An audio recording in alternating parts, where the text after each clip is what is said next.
Here's how to apply dip powder for an easy at-home manicure. For the application process, you're going to need a couple things. First, you'll need to grab your dip liquids. You'll need a base coat, an activator, and a top coat. You'll need some dip powder in your favorite color. You'll also need a curved file. You'll need a brush to wipe away all the excess powder between dip layers. I like to use a toothbrush. You'll also want a buffer block. This is going to make buffing really easy and simple, though you could do it with a hand file if you wanted to. And finally, the magic trick for clean cuticle lines, a toothpick. So I've gone ahead, prepped my nails, removed the cuticles, buffed the nail very lightly, and then went in to clean with some alcohol and acetone. Another thing to note, you can choose to use tips, apply those first, and then you can dip over top, or you can apply right on your natural nails. So I like to use this particular method to build up an apex. It's gonna make your manicure last a little bit longer, give it some strength, and I find it works really well for shorter nails. So let's grab our base coat to start. I'm going to wipe the front and wipe the sides, and that will give me enough liquid to work with. To give you better control over the liquid and ensure you don't flood your cuticle areas or get anything on the skin, we're going to start the brush in the middle of the nail, and then we are going to push back, pull forward. Then we are going to go ahead and just gently coat the entire nail, and then go ahead and dip it in the powder.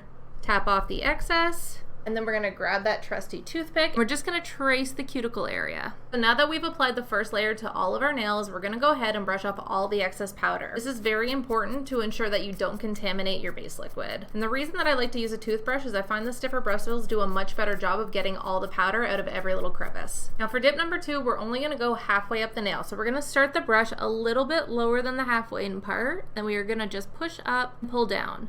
Now another thing that I like to do on this layer to ensure that my manicure does not chip is run the brush lightly over the free edge so that way we can cap our dip. And once we finish our second layer, we're going to do the same thing again and brush off all that extra powder. Make sure you're brushing off between every layer of dip. This time we're going to go 3/4 of the way up the nail. So we're going to start at about the halfway point and push the brush back to 3/4, pull forward, and we're going to apply that to the entire bottom 3/4 of the nail. And on this dip, again, I like to cap the edges to help avoid chips.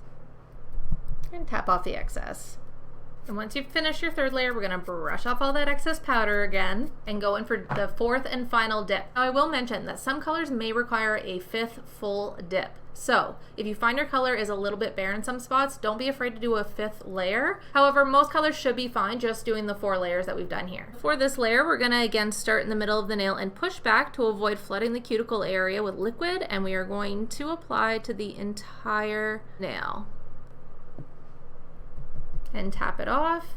And because this is a full dip, you may want to have your toothpick handy just to run along the cuticle line to clean it up. Now if you're noticing that your application looks a little bumpy like this and a little rough around the edges, don't worry, this is where we clean all of it up. The first thing we're going to do is brush away all the excess powder from that 4th layer, and then we're going to grab our activator. So the reason dip liquids do not need a UV light is because they actually cure because of this activator liquid. So we're going to apply the activator to each nail. I recommend being pretty generous with this. Don't forget to get activator along the edges because remember, we did cap those. So we want to let that activator dry, and then once it's fully cured, we're going to go ahead and buff. You can check if it's cured by just gently tapping on the nail, and if you hear the taps, you know you're ready to go. So we're going to start with our curved file. The reason I use a curved file is it's much easier to get into that cuticle area and blend everything into the natural nail. To do that, we're just going to hold our file like this, and we're just going to gently go around that cuticle line area. Now you could use an e-file if you have one, but if you're just starting out, you can definitely get away with just a curved hand file to make a beautiful manicure happen. So after we've gone around all the cuticles and blended those into the natural nail, we're gonna start buffing the nail. So what I like to do is start on one side, just gently going down, and then we're gonna do the same thing on the other side,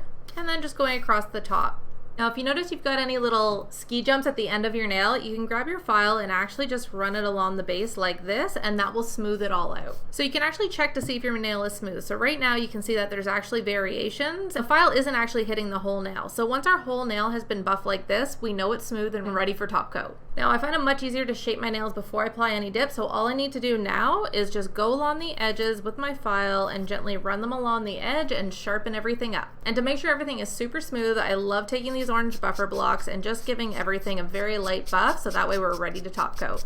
And with just a little bit of buffing, we were able to turn that lumpy mess into some nice smooth nails that are ready for a shiny top coat. But before we get into that, you can go ahead and you can go rinse your hands under some water to get rid of all the dust. And once you've done that, make sure you dry your hands really well before going on to the next step. Now for the final step, you have to be very careful of your timing because the activator is needed for the top coat to cure. We're gonna grab our activator again, and we're gonna apply that to every nail.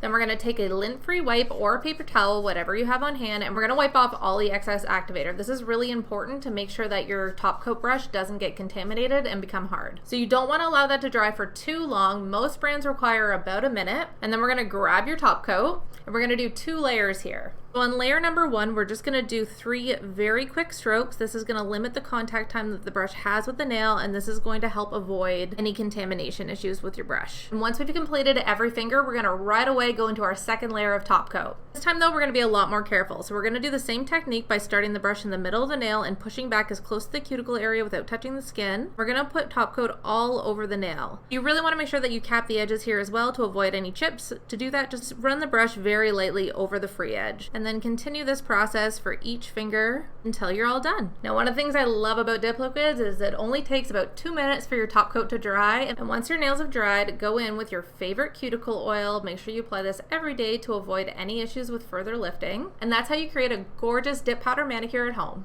Before you go, don't forget to give a thumbs up and subscribe so you don't miss any DIY nail tutorials or nail inspo.